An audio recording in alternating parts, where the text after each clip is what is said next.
गणपतियाय नमः। नमस्कार दोस्तों, आज हम आपको गणेश चतुर्थी व्रत के बारे में बताएंगे। गणेश चतुर्थी व्रत हर महीने चतुर्थी को किया जाता है। इसमें संकट नाशक गणेश जी की पूजा होती है। जैसे हर महीने गणेश चतुर्थी आती है, वैसे ही पुरुषोत्तम मास में भी संकट नाशक गणेश चतुर्थी आती है।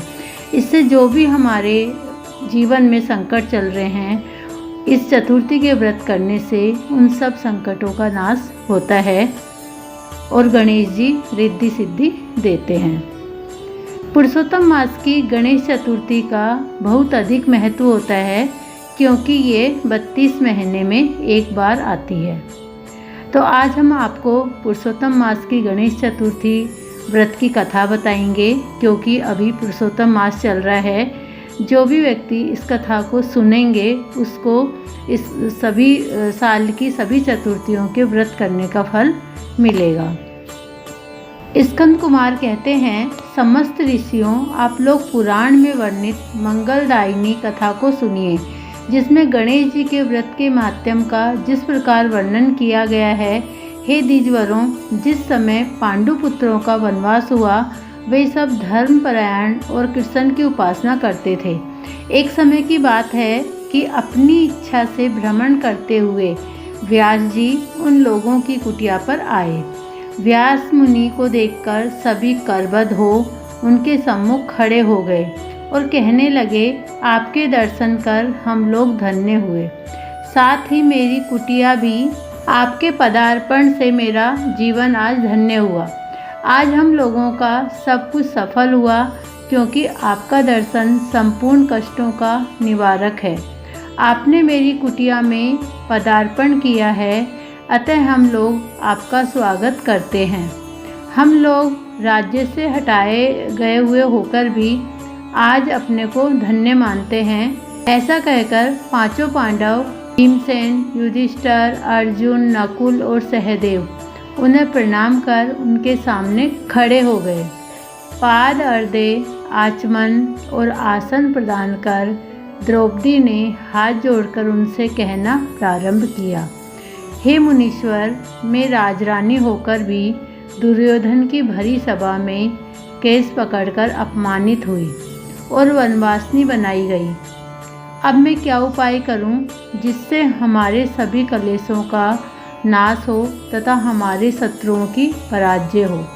इस प्रकार युधिष्ठिर द्रौपदी के संकटनाशक उपाय पूछने पर सर्वज्ञ व्यास जी ने कृपापूर्वक उन्हें उपाय बताया। हे महाराज, इस समय संपूर्ण विश्व में आपके जैसा कोई दूसरा धर्मात्मा नहीं है। मैं आपसे ऐसे व्रत का वर्णन करूंगा जिससे आपके समस्त दुखों और कष्टों का निवारण होगा। वह व्रत शुभदायक, फलदायक, दिव्य और पृथ्वी पर सभी मनोरथों को पूर्ण करने वाला है। इस व्रत के करने से विद्यार्थी को धन लाभ होता है, विद्या का लाभ होता है। इस संबंध में एक प्राचीन उपाख्यान का वर्णन करता हूँ। हे युधिष्ठिर, आप सुनिए। प्राचीन काल में सतयुग में चंद्रसेन नामक एक राजा हुए। वे अपनी रानी के साथ दीक्षा लेकर परिवार के सहित रहते थे। वे अपने स्वजनों, अपने पुत्रों एवं कुटुंबियों के साथ आनंद पूर्वक निवास करते थे। सौभाग्य से उनकी रानी बहुत ही गुणवती और पतिव्रता थी। हे राजन युधिष्ठिर, उसका नाम रत्नावली था। वह पतिव्रता का पालन करने वाली थी। स्कंद कुमार जी कहते हैं, मुनिवरों, राजा और रानी में परस्पर बहुत प्रेम था। एक समय देवयोग से शत्रुओं ने उनके राज्य को हथिया लिया। शत्रुओं ने राजा के कोष पर अधिकार करने के साथ ही सेना पर भी आधिपत्य जमा लिया। राजा का साथ अपने भाई बंधुओं से छूट गया। राज्य भ्रष्ट होकर राजा अपनी रानी रत्नावली के साथ वन में चले गए। एक ही वस्त्र में लिपटे वे दंपति भूख प्यास से विकल हो गए। हे युधिष्ठिर, रानी रत्नावली के साथ राजा अकेले वन में भटकने लगे। क्षुधा पिपासा से पीड़ित होकर वन में चलते चलते उन दोनों को सूर्यास्त हो गया। उस भयंकर वन में शेर, बाघ, चीता, बगुला, कोयल और सारस रहते थे। रानी के पैर में कांटा चुभ जाने से राजा को महान कष्ट का अनुभव हुआ। उस वन में घूमते हुए राजा ने प्रातःकाल महर्षि मार्कंडेय को दूर से ही देखा। धीरे धीरे चलकर वहां तक पहुँचे और उन्हें दंडवत किया। उनकी पत्नी ने भी श्री मुनि को प्रणाम किया। वन में विराजमान तपस्वी एवं जितेंद्रिय मुनि मार्कंडेय जी से हाथ जोड़कर राजा ने कहा। राजा ने पूछा, हे पूज्यवर, मैंने पूर्व जन्म में ऐसा कौन सा पाप किया था जिससे मेरी राज्य लक्ष्मी शत्रुओं द्वारा छीन ली गई है। मार्कंडेय मुनि ने उत्तर दिया, हे राजन, आप अपने पूर्व जन्म के वृतांत को सुनिए, मैं बतला रहा हूँ। एक बार आखिर के लिए आप गहन वन में चले गए। हिरण, चीते और खरगोश का शिकार करते करते उस वन में रात हो गई और अधिक मास की चतुर्थी आ गई। उस वन में आपने एक सुंदर सरोवर देखा और उसके किनारे लाल रंग की साड़ी पहने हुए नाग कन्याओं को देखा। वे सब गणेश जी की पूजा कर रही थी। यह देखकर आपको बड़ा आश्चर्य हुआ। आपने वहां पहुंचकर बड़ी नम्रतापूर्वक पूछा, हे स्वर्गामिनी देवियों, गणेश जी की पूजा कैसे करनी चाहिए, मुझे बतलाइए। हे ललनाओं, इसका प्रभाव बताइए, क्योंकि मैं भी पूजन करना चाहता हूँ। नाग कन्याओं ने उत्तर दिया कि आप गणेश जी की पूजा कीजिए, इससे समस्त सिद्धियाँ प्राप्त होती है और नित्य ही शांति, पुष्टि, सुख, संतान एवं धन की वृद्धि होती है। राजा ने पूछा, हे महिलाओं, गणेश जी की पूजा किस महीने में और किस तिथि को करनी चाहिए? इसमें किस वस्तु का दान देना चाहिए? इस पूजा की क्या विधि है, आप मुझसे कहिए। नाग कन्याओं ने उत्तर दिया, हे राजाधिराज, अधिमास के कृष्ण पक्ष की चतुर्थी को चंद्रोदय होने पर विधि सहित विघ्न विनाशक गणेश जी की पूजा करनी चाहिए। अपनी सामर्थ्य के अनुसार भक्ति भाव से पूजन करें। गणेश जी को पंचामृत से नहलाकर लाल पुष्प चढ़ावे, गंध, धूप, दीप, नवेद, दूब, 2 वस्त्र, सुगंधित द्रव्य चढ़ावे, घी, चीनी से बने हुए 15 लड्डू भोग के लिए बनावे। उनमें से 5 लड्डू गणेश जी को अर्पण करें और 5 ब्राह्मण को दान में दे दें। कुमारी कन्याओं को पहले देकर बाद में स्वयं भोजन करें। गणेश जी की प्रसन्नता के निर्मित सामग्री गणेश जी को अर्पित करें। तत्पश्चात पुराणोक्त कथा को सुने। ऐसा करने से मनुष्य की सभी आकांक्षाएं पूर्ण होती है एवं समस्त सिद्धियां प्राप्त होती है। गणेश जी के पूजन की यही विधि है। नाग कन्याओं की बातें सुनकर राजा ने उन्हें बारंबार नमस्कार किया। इस प्रकार राजा ने गणेश जी के व्रत का मन में संकल्प करके सरोवर के तट पर जाकर गणेश जी का ध्यान किया और वहां से चले गए। इनके प्रभाव से गणेश जी आप पर प्रसन्न हो गए और आपको पुत्र, स्त्री, धन, धान्य आदि से पूर्ण कर दिया। आपके महल में रत्नों के हार, स्वर्ण, गो, हाथी एवं घोड़ों का अभाव न रहा। परंतु कुछ दिनों के बाद आप धन गर्वित होकर व्रत करना भूल गए। इसके अनंतर आप उस जन्म में मृत्यु को प्राप्त हो गए। हे राजन, उस जन्म में जो पूजन किया था उसके प्रभाव से आप इस जन्म में राजवंश में पैदा हुए और सहृदय व्यक्ति की मित्रता, सुंदर नारी का समागम एवं सुंदर शरीर की प्राप्ति होने से धन मद में आकर आपने व्रत करना छोड़ दिया, जिसके कारण आपकी ऐसी दुर्गति हुई। राजा ने पूछा, हे ब्राह्मण, अब मैं कौन सा काम करूं जिससे वर्तमान संकट से मुक्ति हो, जिस उपाय से हमारे विघ्नों और कलेशों का नाश हो तथा मुझे शांति प्राप्त हो, वही बतलाइए। मार्कंडेय मुनि ने कहा, हे महाराज, पूर्वोक्त रीति से आप गणेश जी की पूजा कीजिए और संकट नाशक चतुर्थी के व्रत को कीजिए।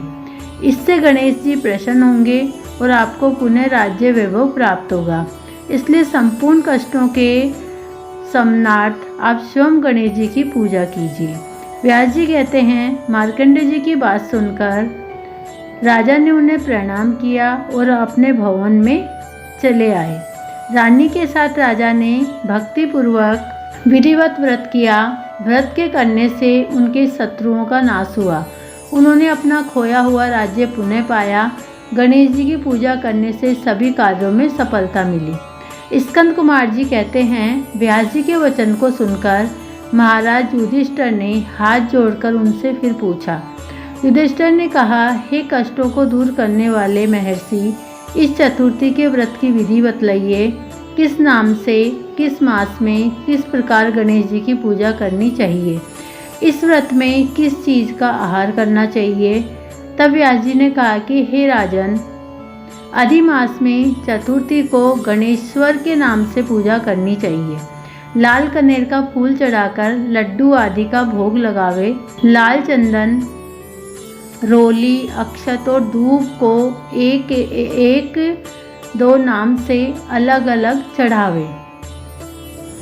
तत्पश्चात विश्व प्रियाय नमः कहकर आचमन, ब्रह्मचारिणे नमः से स्नान, गणेश्वराय नमः से वस्त्र, पुष्टिराय नमः से चंदन चढ़ावे, विनाशकाय नमः से पुष्प, उमासुताय नमः से धूप, रुद्रप्रियाय नमः से दीप, विंध्यनाशिने नमः से नैवेद्य अर्पित करें।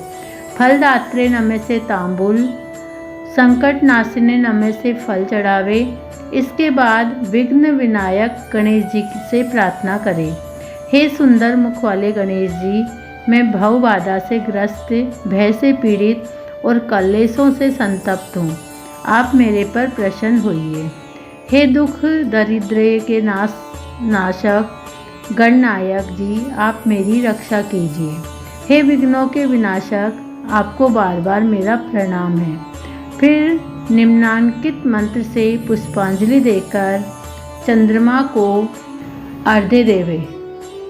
हे क्षीर सागर संभूते, हे द्विजराज, हे षोडश कलाओं के अधिपति, शंख में सफ़ेद फूल, चंदन, जल, अक्षत और दक्षिणा लेकर हे रोहिणी सहित चंद्रमा, आप मेरे अर्घ्य को स्वीकार करें। मैं आपको प्रणाम करता हूँ। तदंतर ब्राह्मण को भोजन करावे, लड्डू और दक्षिणा दे। देवताओं और ब्राह्मण से बचे अन्न द्वारा स्वयं आहार ग्रहण करे। रात्रि में भूमि पर शयन करे। लालच विहीन होकर क्रोध से दूर रहे। हर महीने गणेश जी की प्रसन्नता के निर्मित व्रत करें। इसके प्रभाव से विद्यार्थी को विद्या, धनार्थी को धन प्राप्ति एवं कुमारी कन्या को सुशील वर की प्राप्ति होती है। विधवा द्वारा व्रत करने पर अगले जन्म में वे सधवा होती है एवं ऐश्वर्यशालिनी बनकर पुत्र पौत्र आदि का सुख भोगती है और अंत में मोक्ष पाती है। पुत्र इच्छु और पुत्र लाभ एवं रोगी को रोग निवारण होता है।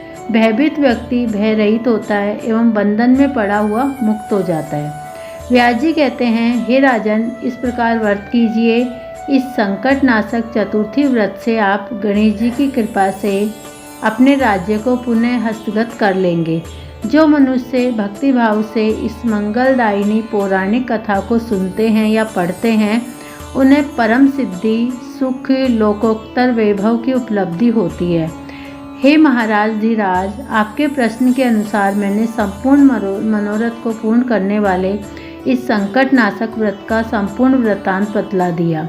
महर्षि व्यास जी के मुख से संकट नाशक गणेश चतुर्थी का विवरण सुनकर राजा युधिष्ठिर ने इस व्रत को किया। इसके प्रभाव से उन्होंने संपूर्ण शत्रुओं को रणभूमि में परास्त करके भारतवर्ष का राज्य अपने अधीन कर लिया। इसी प्रकार जिसकी जो भी कामना है उसको पूर्ण करने के लिए संकट नाशक गणेश जी का व्रत करना चाहिए और यदि व्रत ना हो सके तो कथा का श्रवण जरूर करना चाहिए, क्योंकि कथा श्रवण करने से भी उतना ही फल मिलता है जितना व्रत करने से मिलता है।